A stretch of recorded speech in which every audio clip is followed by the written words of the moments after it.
Okay, so here we are back in ScreenFlow. I'm going to show you a couple of more little tricks. If you want to split a clip at a playhead, if you press Command Shift and T, that will split that for you. Now if you want to do both at the same time, let's just Command and Z that to get it back at the way it was. So if you want to do the two at the same time, you can select those two portions there, do Command Shift and T, and it will split the both of them. When you've got that done, then you can quite easily delete that. Now I've brought in a clip over here and I'm going to add it to our timeline. Now in the previous video I showed you that if you wanted to do a transition, what you need to do was to go to the left edge of this and to click and drag across. Now you can see that doesn't work.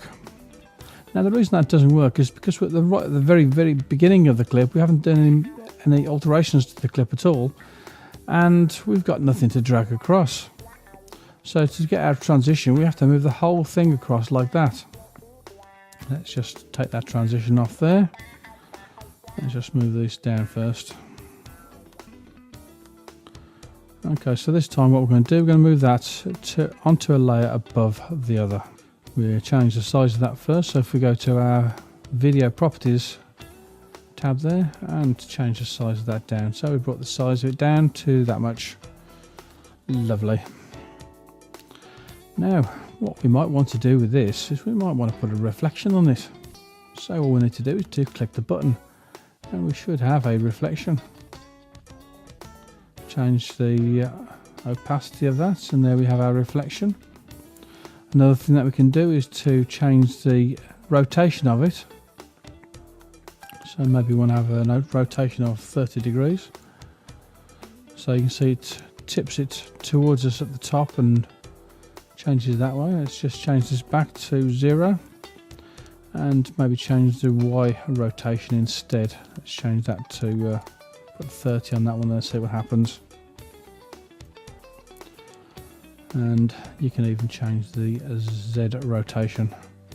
Let's put 20 on that one. So let's turn that around. So there's a number of different things that you can do to change the rotation of your clip. And next thing you can do, if you want to, you can put a shadow on that. So once you have your shadow, you can change the offset. That moves it further away from the object. The opacity is a little bit high on that there, so let's just change the opacity down, and you can also change the blur size. So let's just change the offset a little bit less, move the opacity up a little bit and put in a bigger blur size. So basically what we've done there is we've softened it off. So there's a couple of more things that you can do with your video properties. And screen recording properties, we'll have a look at that next time.